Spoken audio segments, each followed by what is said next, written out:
네, 오늘은 함께 주님 한눈만으로 그리고 시선 함께 찬양하겠습니다.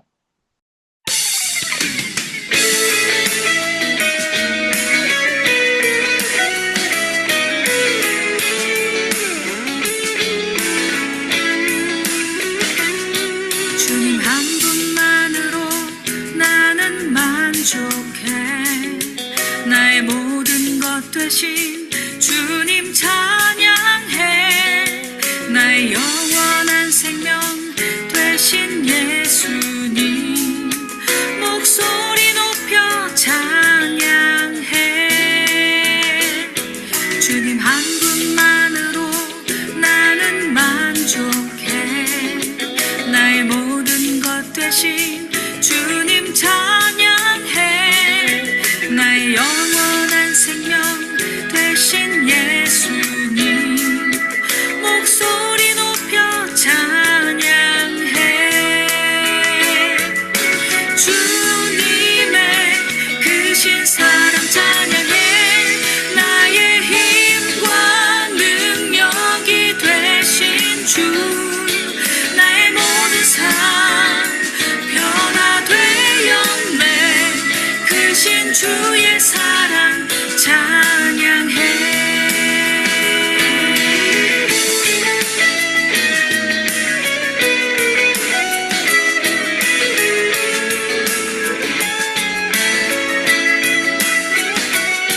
주님 한 분만으로 나는 만족해. 나의 모든 것 되신 주님 찬양해.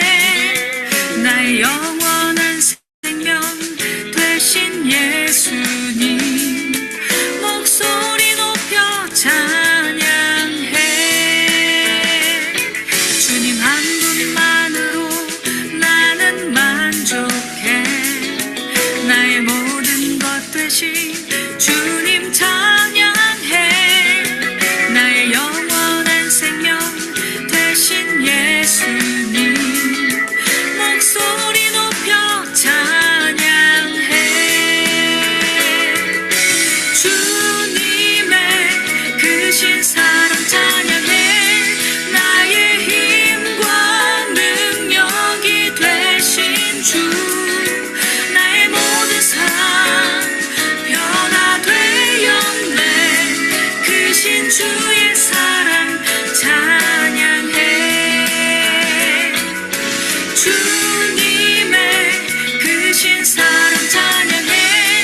나의 힘과 능력이 되신 주 나의 모든 삶 변화되었네. 크신 주의 사랑 찬양해. 크신 주의 사랑 찬양해. 크신 주의 사랑 찬양해.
사랑과 긍휼이 넘치시는 평강의 하나님 감사합니다.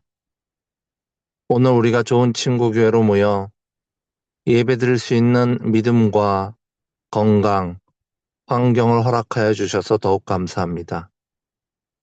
우리가 드리는 이 예배를 통하여 주님으로 영광 받아 주시옵고 예배 가운데 허락하신 은혜로 기쁨과 감동이 넘치는 예배, 생명과 사랑이 넘치는 예배 되게 하여 주시옵소서.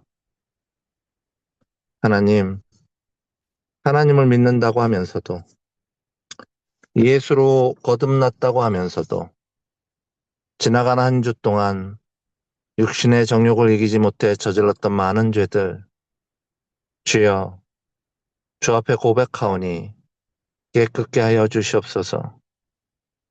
죄에서 자유함을 넘치게 하여 주시옵소서. 오직 주님의 사랑에 단단히 매어 생명의 길로 인도하여 주시옵소서.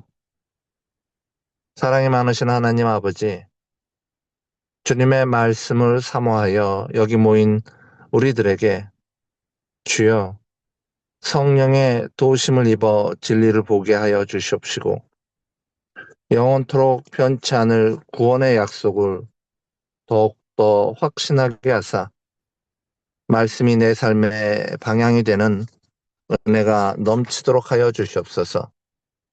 주의 말씀 붙잡아 세상을 이기는 주의 자녀가 담대히 일어서게 하여 주시옵소서. 하나님, 우리 교회에는 육신의 연약함으로 고통받는 형제 자매들이 있습니다. 오랜 시간 동안 일상이 불편한 우리 형제 자매들, 그리고 이제 질병이 찾아와 어려움에 처한 형제 자매들, 아버지여, 육신의 연약함으로 고통받는 모든 이들에게 주님의 긍휼을 베풀어 주셔서 육신의 강건함을 허락하여 주시고 치유의 기적을 베풀어 주셔서 살아계신 하나님을 배움는 은혜가 모든 연약한 지체와 우리 모두에게 넘치게 하여 주시옵소서. 또한 마음에 어려움이 있는 성도, 여러 가지 상황 속에서 힘들어하는 형제 자매들도 기억하셔서 고통이 소망이 되고 소망 안에 기뻐하는 은혜가 우리 가운데 머물게 하여 주시옵소서. 오늘 말씀을 전하는 주의 종의 입술을 주장하여 주시고 선포되는 말씀 속에 생명을 나누는 복됨이 이 교회 안에 가득하기를 소망하오며 교회를 위하여 여러 가지 모양으로 애쓰는 손길들을 기억하사 지치지 않는 믿음과 열정을 넘치도록 부어주시옵소서. 모든 말씀 우리 주 예수 그리스도의 이름으로 기도합나이다. 아멘. 네, 오늘 함께 나눌 말씀은 느헤미야서입니다. 느헤미야 9장 28절부터 31절입니다. 우리 함께 읽어보도록 하겠습니다. 그들이 평강을 얻은 후에 다시 주 앞에서 악을 행함으로 주께서 그들을 원수들의 손에 버려두사 원수들에게 지배를 당하게 하시다가 그들이 돌이켜 주께 부르짖음에 주께서 하늘에서 들으시고 여러 번 주의 긍휼로 건져내시고 다시 주의 율법을 복종하게 하시려고 그들에게 경계하셨으나 그들이 교만하여 사람이 준행하면 그 가운데서 삶을 얻는 주의 계명을 듣지 아니하며 주의 규례를 범하여 고집하는 어깨를 내밀며 목을 굳게 하여 듣지 아니하였나이다. 그러나 주께서 그들을 여러 해 동안 참으시고 또 주의 선지자들을 통하여 주의 영으로 그들을 경계하시되 그들이 듣지 아니하므로 열방 사람들의 손에 넘기시고도 주의 크신 긍휼로 그들을 아주 멸하지 아니하시며 버리지도 아니하셨사오니 주는 은혜로우시고 불쌍히 여기시는 하나님이시니이다. 아멘. 4월 5일 주일은 부활주일 예배로 드립니다. 그리고 예배 중에는 성찬식을 갖게 되는데요. 성도님들께서는 떡 또는 빵과 포도주 또는 포도주스를 준비하셔서 성찬식에 함께 참여해 주시기를 바랍니다. 오늘은 이용표 목사님께서 구원받기 힘든 사람이란 제목으로 말씀 전해주시겠습니다. 아시는 바와 같이 저는 웨스트민스터 소유리 문답을 가지고 구원의 서정에 대해서 지금 나누고 있습니다. 구원의 서정 그 순서가 어떻게 되는지 우리 잠시 한번 떠올려보면 좋을 것 같습니다. 처음에 예정하심이 있고요. 그 다음에 소명이 있고 중생, 그 다음 회개, 회심이라고도 하죠. 또 신앙, 믿음으로 얘기하기도 하고요. 그 다음에 칭의가 있고, 그리고 양자 사무심이 있고, 성화, 그 다음에 지난 시간에 나누었던 성도의 견인, 그리고 끝으로 영화, 이렇게 됩니다. 지난 시간까지 우리는 이 성도의 견인까지 나누었지요. 성도의 견인에 대해 제가 성령님의 이끄심이라고 말씀을 드렸었는데, 사실 성도의 견인은 본래는 성도가 끝까지 참고 인내하는 것을 말합니다. 성령의 이끄심은 그 참고 인내하는 것을 성도에게만 맡겨두지 않으시고 성령님께서 성도가 참고 인내하도록 책임지시고 이끌어 주시는 것을 의미하게 됩니다.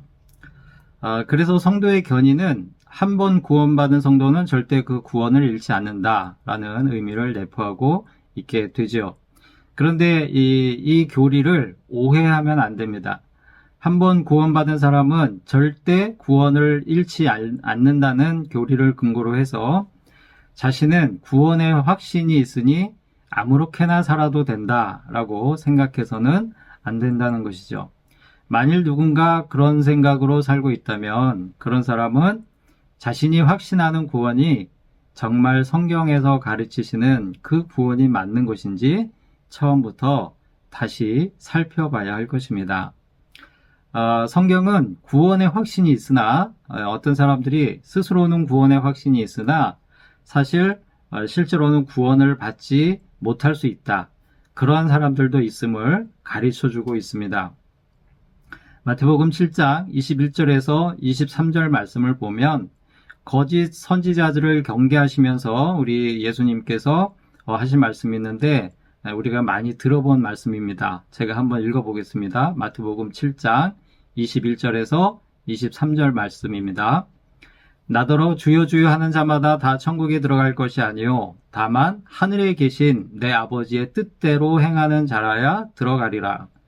그날에 많은 사람이 나더러 이르되 주여 주여 우리가 주의 이름으로 선지자 노릇하며 주의 이름으로 귀신을 쫓아내며 주의 이름으로 많은 권능을 행하지 아니하였나이까 하리니 그때에 내가 그들에게 밝히 말하되 내가 너희를 도무지 알지 못하니 불법을 행하는 자들아 내게서 떠나가라 하리라. 이 말씀은 세상에 마지막 날에 있을 일에 대해서 예수님께서 가르쳐 주시는 말씀이죠. 22절에 나오는 그 날에 이 말씀은 예수님의 심판의 날을 말합니다. 그때 예수님께서 말씀하시길 주여 주여 하는 자마다 다 천국에 들어가는 것이 아니라고 하십니다. 주여 주여 하는 자들은 아마도 자신의 구원을 스스로는 확신하는 그런 사람들이었을 것입니다. 그들은 자신들이 예수님의 이름으로 선지자 노릇을 하고요. 또 귀신을 쫓아내고 많은 권능을 행하기까지 했다고 말합니다. 그들이 이런 말을 하는 까닭은 자신들은 천국에 들어갈 자격이 충분하다. 그런 의미겠죠. 그러니까 자신들은 구원을 받은 것이 확실하다. 이렇게 얘기하는 것입니다. 하지만 예수님은 23절에서 말씀하시길 내가 너희를 도무지 알지 못한다. 라고 단언하고 계십니다.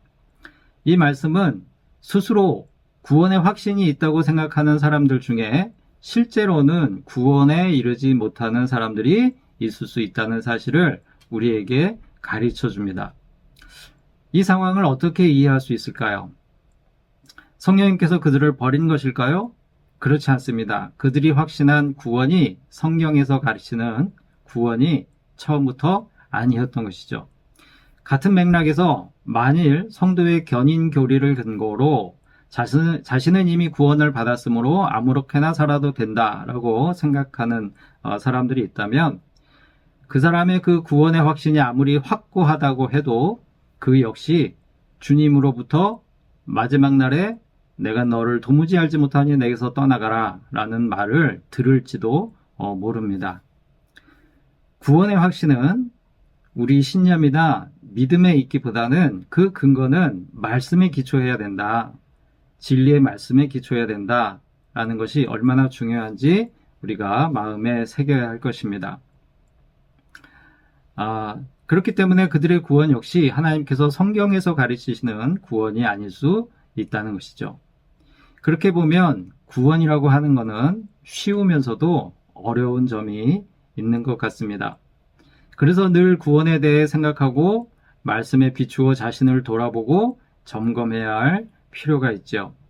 그런 점에서 오늘은 구원받기 힘든 사람이라는 제목으로 우리가 확신하는 구원이 하나님께서 말씀하신 바로 그 구원이 되도록 하기 위해서 우리가 살펴봐야 할 것들 중에 한 가지를 살펴보고 나눠 보고자 합니다. 우리가 읽은 본문 말씀에 오늘 읽은 그 성경 설교 본문 말씀 느헤미야 9장에 나오는 이 말씀의 역사적인 배경은 이스라엘 백성들이 포로로 끌려간 바벨론에서 다시 예루살렘으로 돌아왔을 그 때가 됩니다. 페르시아 아닥사스다라고 하는 왕이 통치하기 시작하고 12년이 되었을 때, 그러니까 기원전 455년이라고 합니다. 그때에 그 아닥사스다 왕의 술을 맡았던 술관원이었던 느헤미야가 고향에 대한 소식을 듣고 슬퍼합니다. 그가 전해 들은 소식은 무엇이냐면 예루살렘 성벽이 무너진 채 그대로 방치되어 있고, 먼저 포로 귀환에서 돌아갔던 백성들은 주변 민족들에게 환난을 당하고 또 능욕을 당하면서 어려움을 겪고 있다, 이런 이야기였습니다. 그 고향 소식을 듣고 이 슬픔에 빠진 느헤미야가 결심을 합니다. 어떤 결심을 하냐면 자신이 지금 누리고 있는 이 왕의 술관원이라고 하는 것은 그 나라의 굉장히 높은 고위직이거든요. 왕의 안위를 돌보는 그런 최측근 중의 측근이었던 것이죠. 그 자리에서 자신이 누리는 모든 부귀, 영화, 명예, 또 권력, 이런 것들을 다 내려놓고 유다 지방의 총독으로 갈 것을 왕에게 요청하게 됩니다. 그리고 왕이 그것을 허락을 하고 이제 마침내 예루살렘으로 돌아가게 되죠. 돌아가서 거기 있는 사람들을 독려해서 예루살렘 성벽을, 성전이 아닙니다, 성벽을 재건하고, 그리고 나서 이 성벽 재건 사업을 52일 만에 마무리 짓고요. 그 다음에 제사장인 에스로와 함께 그 백성들의 신앙개혁 그리고 사회개혁을 단행하게 되는데, 본문 내용은 그 신앙개혁을 단행할 때 백성들 앞에서 레위인들이 올리는 그런 기도문의 내용에 해당이 되는 것이죠.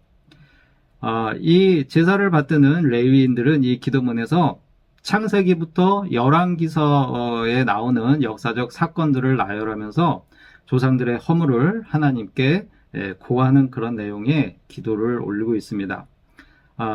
우리가 읽은 느헤미야 9장의 제일 앞으로 가서 1, 2절 말씀을 보면 이런 말씀이 나옵니다.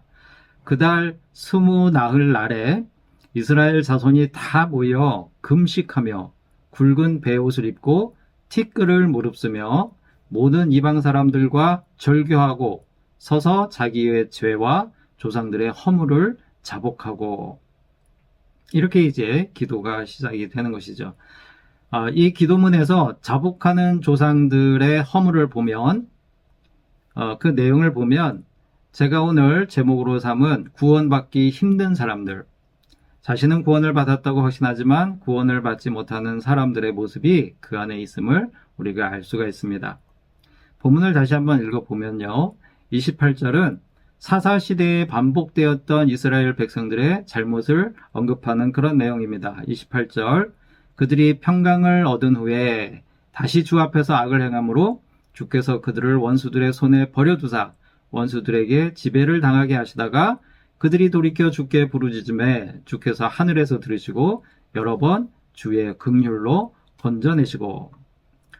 사사기의 역사는 우리가 잘 알다시피 이스라엘 백성들의 순종과 불순종이 반복되었음을 보여줍니다. 평강을 얻은 후에는 다시 악을 행하고, 그래서 심판을 받으면 그때 비로소 다시 회개하고, 그러면 하나님께서 다시 그들을 구원하시고 평강을 주시는 그런 일들이 반복되었죠. 이와 같이 불순종과 심판, 그리고 회개와 회복이 반복되는 패턴은 이스라엘 역사 전체에서 나타나고 있음을 느헤미야 9장은 우리에게 보여줍니다. 본문 28절은 사사시대에 있었던 그와 같은 패턴의 반복을 보여주고 있고요. 그리고 그 다음에 나오는 29절 30절은 사사시대가 끝나고 이제 이스라엘이라고 하는 나라를 세우게 되죠.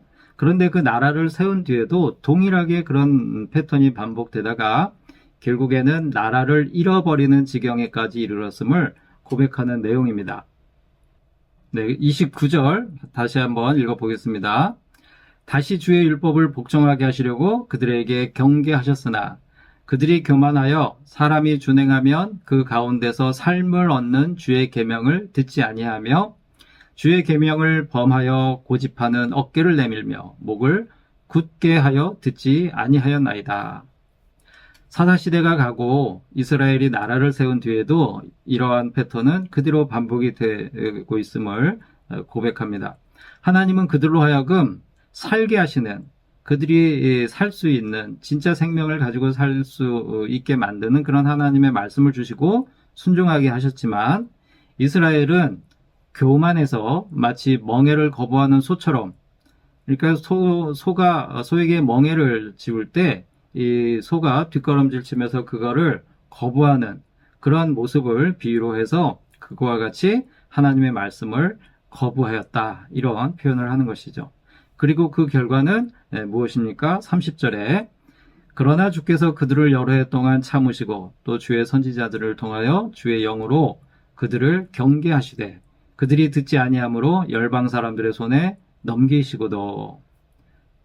여기 보면 열방 사람들의 손에 넘겼다라는 표현이 나오죠. 즉 결국에는 북이스라엘 그리고 남유다가 각각 아수르 그리고 바벨론에 멸망당하게 되었음을 뜻하는 그런 표현인 것입니다.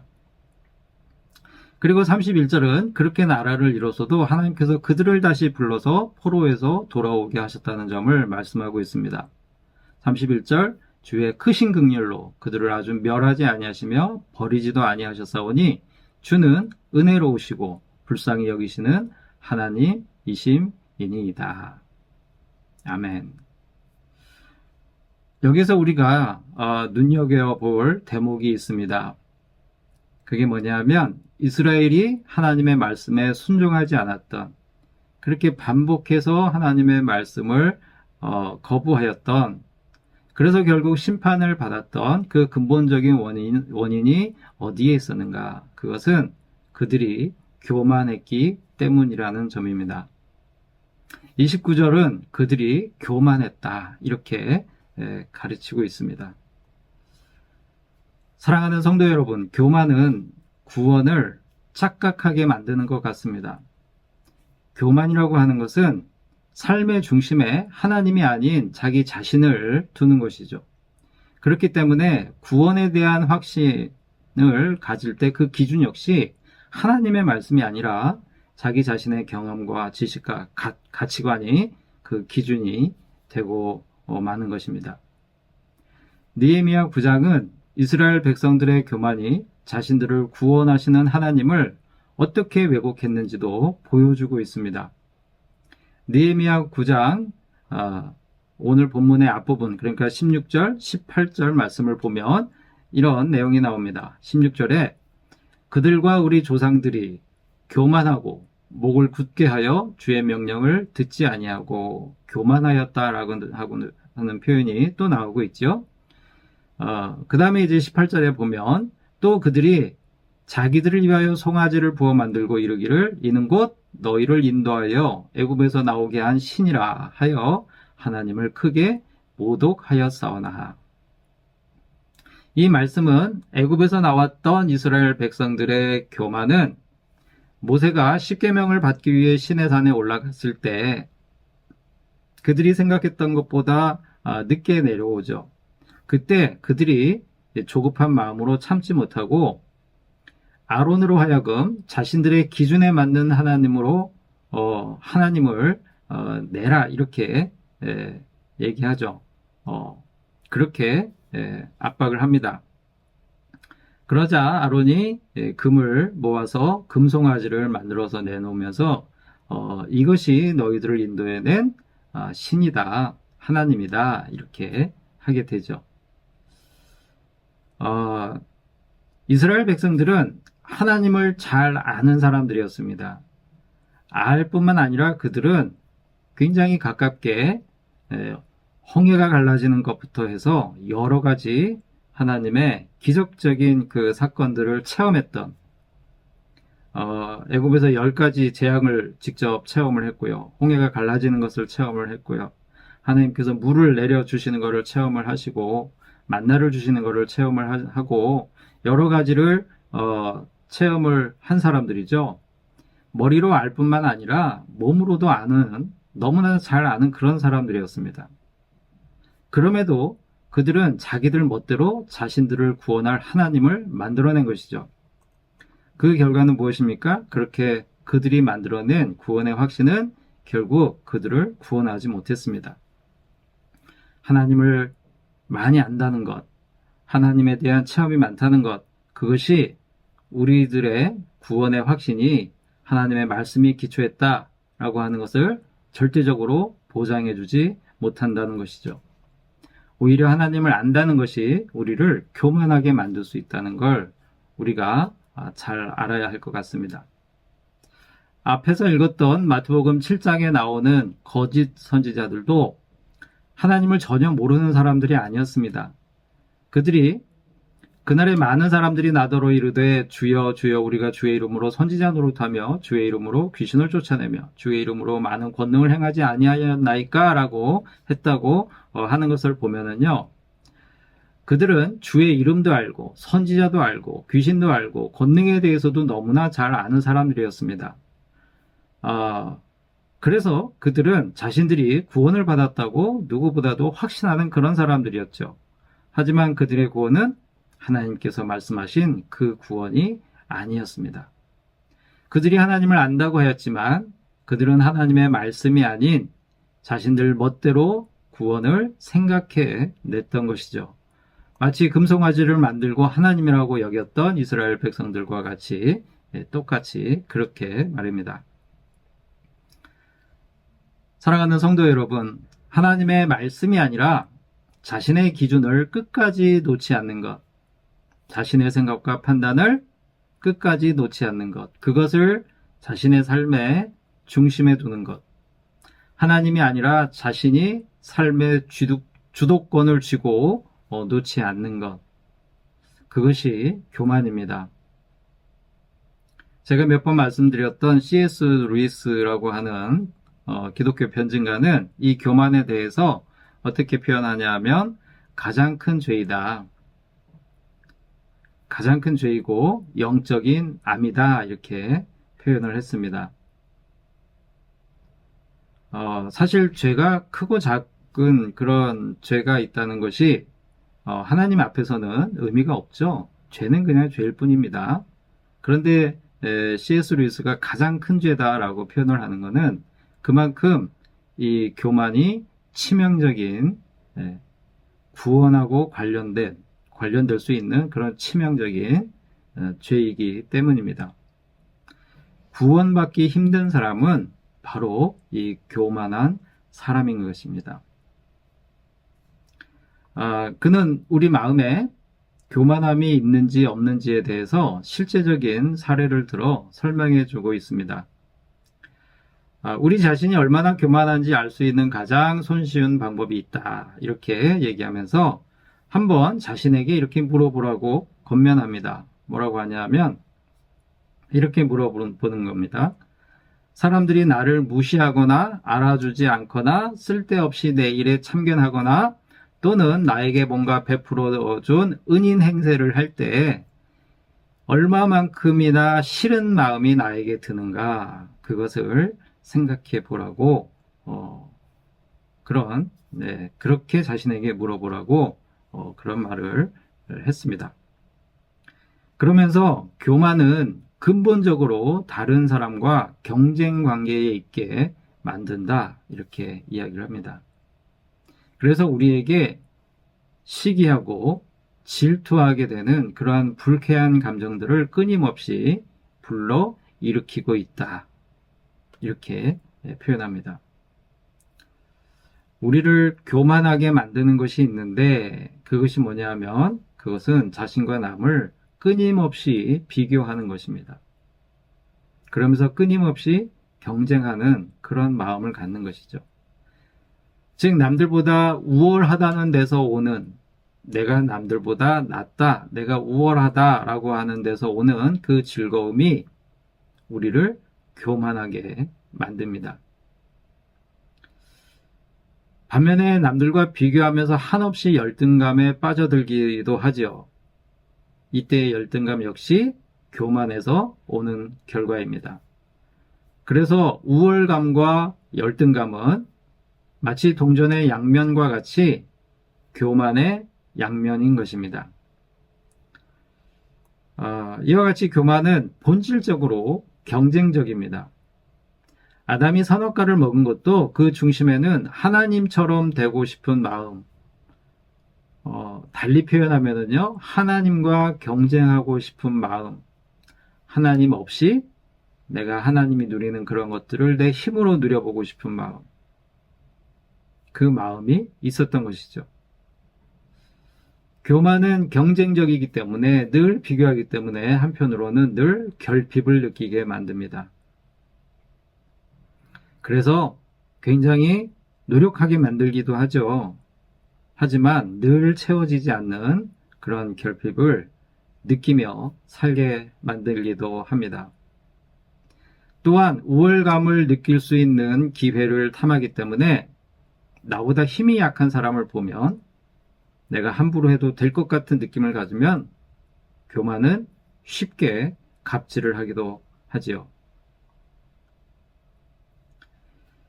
교만은 교묘하게 우리 마음을 파고들고 또 위장하게 만들기도 합니다. 신앙적인 열정이 있지만 그 열정을 가지고 나는 이렇기 때문에 남들보다 나는 이렇기 때문에 남들보다 우월해 라고 하는 그런 우월감을 느끼는 경우가 있다면 또 선을 행하면서 그것으로 역시 나는 도덕적으로 우월해 라고 하는 나는 좀 라고 하는 그런 우월감에 빠진다면 이것들 역시 교만의 결과입니다. 그런 마음으로 신앙의 열정을 추구하고 선을 행하고 구제 활동을 하고 심지어 전도를 하고 심지어 말씀을 전한다면 그것으로 남들보다 자신을 낮게 여기면서 한편으로는 남을 무시하는 마음이 있다면 그런 마음으로 믿는 하나님은 성경에서 가르치는 하나님이 아니라 그러니까 그거를 위해서 하나님께 기도하면서 하나님께서 그런 삶을 나에게 이루어 주시기를 원하는 그런 마음이 있다면 그때 생각하는 하나님은 성경에서 가르치시는 하나님이 아니라 어쩌면 자신이 만들어낸 금송아지와 같은 하나님일 수 있다는 것입니다. 그리고 그런 신앙은 자신의 경건함을 내세우면서 옆에서 저는 죄인입니다 라고 고백하며 기도하는 세리를 무시했던 바리새인과 별반 다를 게 없는 그런 교만함이 있는 것이죠. 또한 주님의 이름으로 선지자 노릇하고 귀신을 쫓아내고 권능을 행했으니 자신들은 구원을 받아 마땅하다고 주님 앞에서 당당히 주장하는 거짓 선지자들의 모습과도 다를 게 없을 수 있습니다. C.S. 루이스가 교만을 영적인 암이라고 표현한 것은 교만이 그만큼 교묘하면서도 치명적이기 때문입니다. 다른 죄악들은 회개의 여지가 있어요. 경쟁적이지 않기 때문에. 그리고 나 자신을 내 삶의 중심에 두지 않기 때문에 회개의 여지가 있습니다. 그러나 교만은 많은 경우에 회개 자체를 거부합니다. 아니, 회개의 필요성을 느끼지도 못하는 경우가 많이 있습니다. 그렇기 때문에 교만한 사람은 구원받기가 힘든 사람이 되는 것이죠. 교만의 교묘함은 또 이런 모습에서 우리가 볼 수 있습니다. 만일 누군가 우리를 칭찬할 때 그 칭찬을 받으면서 우리가 마음의 기쁨을 느끼는 것, 즐거워하는 것, 그거 자체는 교만이 아니죠. 그것 자체는 교만이라고 할 수 없습니다. 그건 그냥 즐거움입니다. 하지만 그 즐거움에 더해서 어느 순간 우월감을 느끼기 시작한다면 경계를 넘어서 교만으로 들어가게 되는 것이죠. 그리고 그런 우월감에 심취하면 다른 사람을 얕보게 되고요. 칭찬받는 그것을 가지고 경쟁하게 됩니다. 그것이 무엇이든지 간에. 어떤 이들은 돈을 가지고 경쟁하고, 어떤 이들은 도덕을 가지고 경쟁하고요. 어떤 이들은 경건함, 신앙의 열정을 가지고 경쟁합니다. 그러다 보면, 그렇게 우월감에 심취하다 보면 다른 사람들의 말을 또 듣지 않게도 되죠. 그러다가 심각한 지경에 이르기도 하는데 하나님의 말씀도 성령님의 깨닫게 하심도 거부하게 되고 마는 것입니다. 그런 마음으로는 예수님께서 우리에게 마태복음에서 팔복을 가르치실 때 가장 먼저 언급하신 심령이 가난한 자는 천국이 저희 것이다 라고 말씀하셨던 그때의 그 심령이 가난한 자가 될 수 없습니다. 거짓 선지자들 같이 자신들은 천국에 들어갈 수 있다고 확신하지만 정작 예수님은 그들은 모른다 라고 하시는 그 불행을 인생의 마지막에 경험하게 될 수 있다는 것이죠. 교만은 우리가 이뤄낸 성취나 우리가 속한 집단에 대해서 자랑스러워하는 순간에도 교묘하게 작동할 수 있습니다. 자랑스러워하는 건 역시 그 자체로는 교만이라고 할 수 없습니다.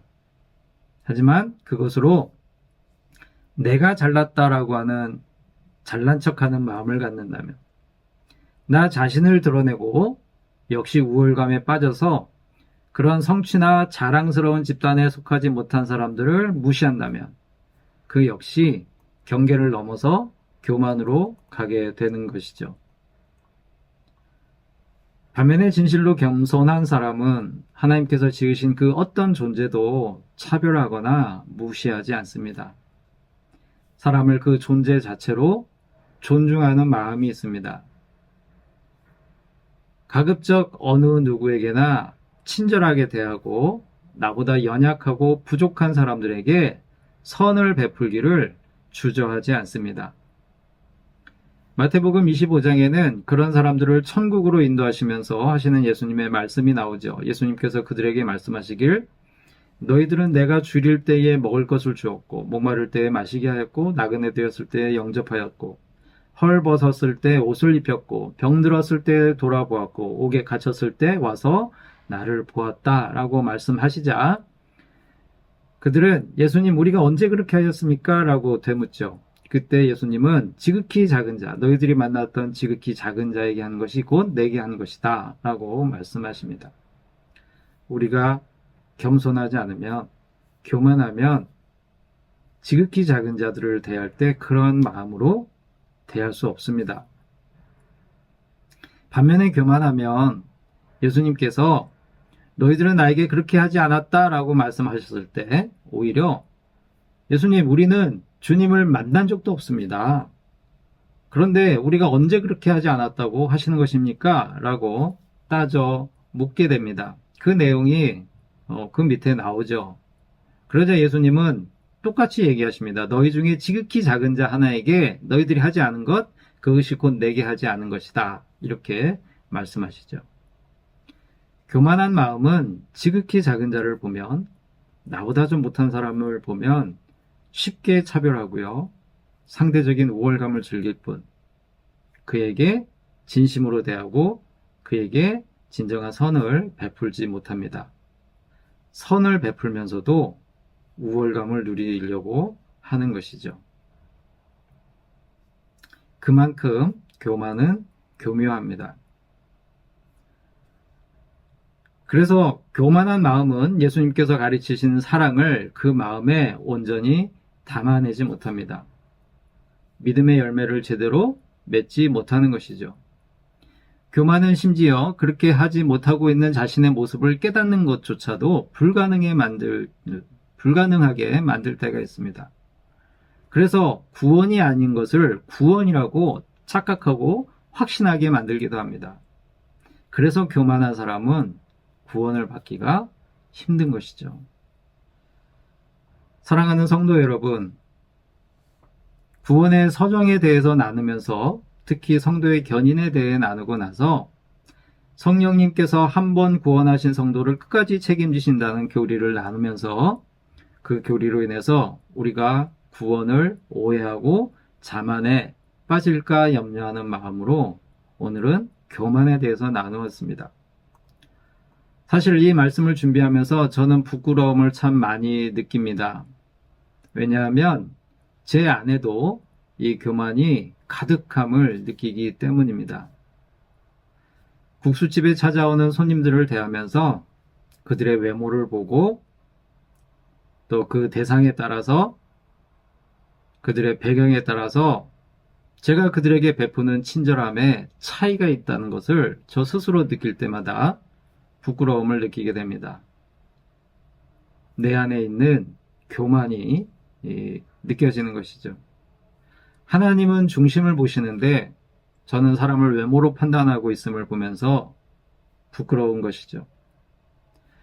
주위 사람들을 보면서 제 주위에 있는 사람들을 보면서 내가 그들보다 낫다, 내가 그들보다 이런 면에서는 우월하다라고 하는 것을 즐기는 한편 또 다른 누군가에 대해서는 열등감과 시기 질투로 힘들어하는 제 자신의 모습을 보면서 나는 아직 교만하구나 이런 것을 느끼게 됩니다.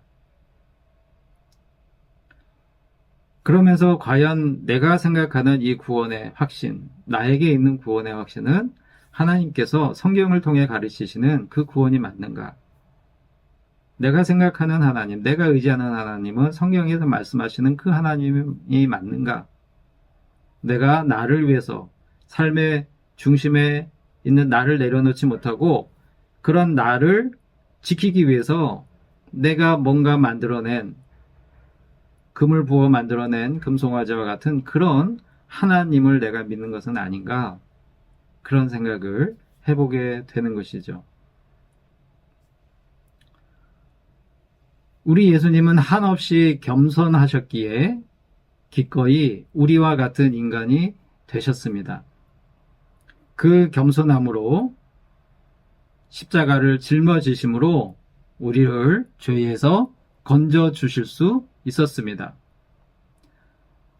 우리 자신은 여전히 교만하지만 우리 예수님을 통해서 우리는 진정한 겸손이 무엇인지 배울 수 있을 것입니다.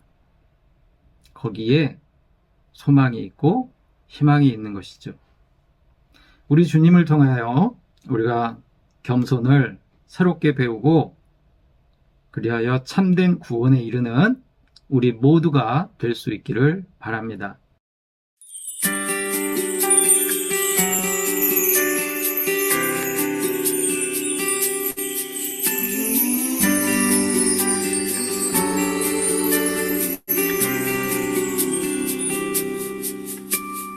나의 몸을 산제사로 드립니다. 내 모든 삶 주 안에 나 주께 속했네. 나의 맘과 모든 생각 내려놓고 주 뜻대로 순종해 나 주 위에 살리. 나의 몸을 산 제사로 드립니다. 내 모든 삶 주 안에 나 주께 속했네. 나의 맘과 모든 생각 내려놓고 주 뜻대로 순종해 나 주 위에 살리. 이제 내가 사는 것 아니요 내 안에 그리스도 사는 것이라. 주의 나라 내 삶 속에 이루어지네. 믿음으로 살아가리. 나 주만 따르리. 나의 몸을 산 제사로 드립니다. 내 모든 삶 주 안에 나 주께 속했네. 나의 맘과 모든 생각 내려놓고 주 뜻대로 순종해 나 주 위에 살리. 이제 내가 사는 건 아니요 내 안에 그리스도 사는 것이라. 주의 나라 내 삶 속에 이루어지네. 믿음으로 살아가리.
우리 주 예수 그리스도의 크신 은혜와 하나님 아버지의 지극하신 사랑하심과 성령님의 교통하심이 주님을 본받아 겸손한 마음으로 올바른 구원의 길을 갈 수 있기를 소원하는 예배에 참여한 모든 이들의 머리 위에 저들의 가정과 일터와 앞길에 이제부터 영원까지 함께 있을지어다.